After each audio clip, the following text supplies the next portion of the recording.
Hi, this is Ben Wilmore, and I want to share with you a few Photoshop tips. These are just kind of a random collection of tips that I found to be useful on this particular image.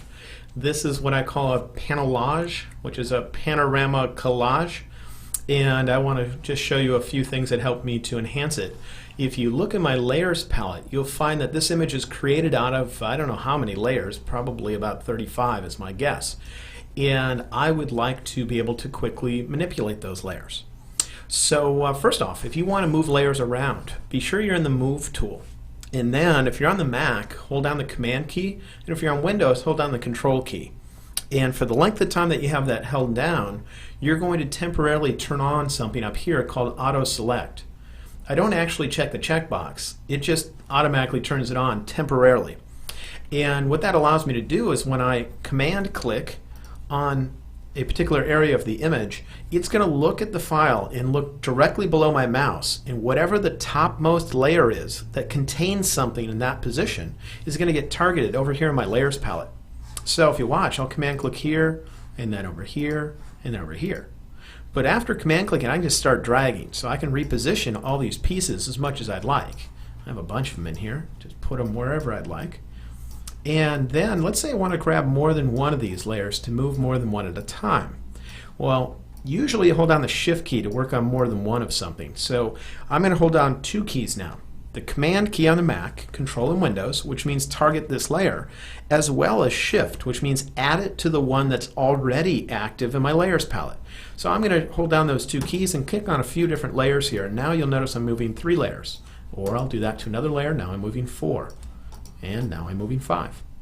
If you want to no longer move one of those layers, just hold down the same two keys again and click on it. Now I just untargeted that layer, so I'm moving everything except for it. And if you have a background layer out here, you can also hold down the Command key, Control in Windows, and click and then drag like this. And any layer that touches this rectangle will become active. So if you watch my layers palette, you'll see that suddenly I can get a lot of layers active, so I can move them all as a group. So that's one set of tips, but now what I would like to do in here is to come in and add drop shadows to this. So I'm going to pick any layer I'd like, go to the bottom of my layers palette, and down here I'll find the choice of drop shadow. Now when you're in the drop shadow dialog box, you can actually click on your image and drag to reposition the shadow. And all it's doing is changing the distance in the angle setting.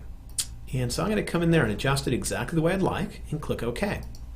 Then you get the letters FX on the right side, which tells you that you have an effect applied to this. And if I right click on that, and if you're on a Mac with only one mouse button, you'd have to control click instead.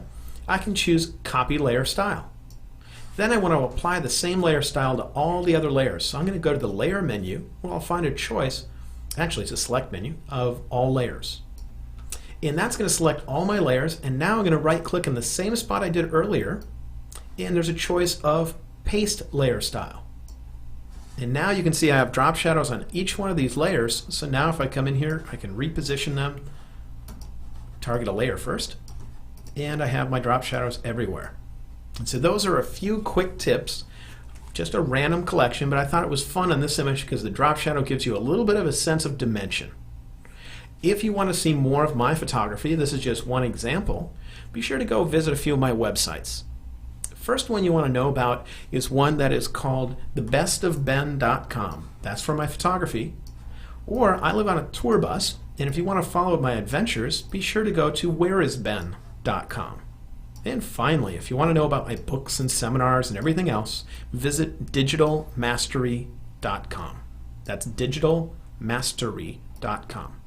I hope you enjoyed this tip.